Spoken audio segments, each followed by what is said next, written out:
عارف ايه اهم حاجة لو عايز تبدأ نظام صحي او رياضة او قراءة؟ كل دول محتاجين روتين. والروتين دلوقتي بقى ليه معنى سيء وسط الناس، انه حاجة رتيبة ومتكررة ومملة. ففي الفيديو ده هقولك ازاي تبني الروتين وازاي هو حلو وهيساعدك جدا. اهلا بيك في كافي دوز، المكان اللي هتشوف فيه القهوة والتحفيز والوعي. اول حاجة، ايه هو الروتين؟ الروتين ده هو انك تكرر الافعال والعادات بشكل يومي وكمان بشكل تلقائي اللي هو من غير ما تفكر. يعني اول ما تصحى تروح داخل على طول على الحمام عشان تغسل وشك من غير ما تفكر، من غير ما تقعد ولسه هتقعد تفكر. لا، على طول. ايه هي بقى فوائد الروتين اللي احنا مش مدينها حقها بالشكل الكافي خالص؟ اول فايدة واهم حاجة وهي انك لما بيكون عندك روتين متعود دايما تمشي عليه، بيسهل عليك القرارات. يعني مش بتبقى لازم تفكر كل مرة هتعمل ايه وكده، فبيسهل عليك عملية اتخاذ القرارات. فمش بتستهلك طاقة عقلك في ان انت تاخد قرار. وكمان بيبقى عندك قوة ارادة انك تكمل في الطريق بتاعك لانك عارف انت هتعمل ايه في كل وقت. وكمان ده مش بيدل ان انت تعمل جدول ما يخرش الميه وتمشي عليه دايما، لانك مش هتعرف تمشي عليه كويس. فالاحسن انك تبقى عارف هتعمل ايه، بس مش يعني ولا تمشي قوي ولا تبوظ قوي.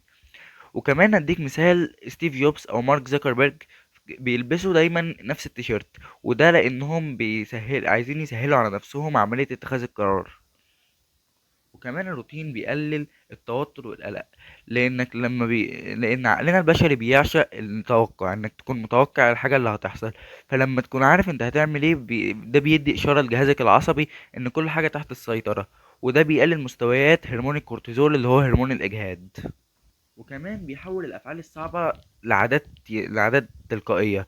يعني مثلا اول يوم جيم بيكون صعب وتحس انه تقيل قوي على قلبك، لكن بعد شهر مثلا من روح الجيم بتروحه كانه روتين تلقائي، مش بتقعد ساعتين تقنع نفسك. وكمان بيحسن جودة النوم، لأنك لما بيبقى عندك روتين مسائي، أول ما يجي الوقت اللي هو بتبقى فيه وقت النوم، الجسم بيبدأ يفرز ميلاتونين طبيعي، وبيبدأ يدخلك في حالة النوم. وكمان نفس الكلام على نظام الأكل الثابت ووقت الأكل الثابت. أول ما يجي ميعاد الأكل بتحس إنك جعان، بس بعدها ما بتحسش إنك جعان، فده بينظم عملية الحرق كويس. ايه اللي هيحصل لك بقى لما تبني الروتين؟ اول ما تبني الروتين بعد اول اسبوع هتحس انك بقيت عندك راحة، لانك بيحصل لك تغيير جذري في شخصيتك وقدراتك. فهتحس بعد اول اسبوع براحة ذهنية، وهتحس ان الوش اللي في دماغك قل لان القرارات قلت، وبقيت عارف انت هتعمل ايه وحاسس انك واثق انك هتقدر تعمل كل حاجة انت عايزها. دلوقتي بقى اقولك على شوية نماذج لاشخاص نجحوا بسبب الروتين. اول مثال هو الكاتب ستيفن كينج. ده اشهر وانجح الكتاب في التاريخ، وده بسبب الروتين، لانه عنده روتين انه كل يوم عنده شغف او ما عندوش بقى الساعة 8 الصبح لازم يكتب 2000 كلمة. وده اللي خلاه يكتب اكتر من 60 رواية ناجحة في التاريخ لحد دلوقتي. تاني مثال وهو ايلون ماسك. ماسك بيدير شركات عملاقة زي تسلا وسبيس اكس، والشركات دي اكيد مش هيقدر يديرها كلها في وقت واحد وبالعشوائية. فماسك بيدير وقته بخاصية التايم بلوكينج، بيقسم وقته لبلوكات. والجزء المشترك بقى بين كل الناجحين ان كلهم بيصحوا بدري. وكمان بيصحوا وبيبدأوا يومهم قبل ما حد يصحى في العالم. وكمان بيدوا الأولوية الأهم للعمل، لأنهم بيخلصوا أهم حاجة في بداية اليوم. وكمان هم عندهم استمرارية، مش أول ما يفشلوا في حاجة يقولوا خلاص أنا هقف. لأ، عندهم استمرارية. أنا فشلت في دي، بعدها اراجع نفسي واشوف ازاي فشلت في دي، ليه فشلت، وادخل على اللي بعدها واحاول احسن. وهيروح فاشل في حتة ابعد، فيعرف ايه اللي خلاه يبقى يفشل المرة دي، وهو المرة دي يبقى احسن من المرة اللي فاتت لانه فشل في حتة ابعد. والمرة اللي بعدها يفضل يفشل يفشل يفشل لحد ما يوصل للنجاح ده، لان مفيش طريق من غير الفشل. دلوقتي بقى بعد ما عرفنا ايه هو الروتين وليه نعمله وازاي نعمله، دلوقتي بقى هحكي لكم قصتي الشخصية مع الروتين. انا كنت عايش في العشوائية ومش عارف اعمل ايه، ومش عارف، ما كنتش عارف يعني اعمل اي حاجة. وكنت ببني جدول، والجدول ده ما كانش بيخور المية، وده كان اوحش حاجة. كنت بلتزم بيه يوم او يومين واقف، التزم بيه يوم او يومين واقف.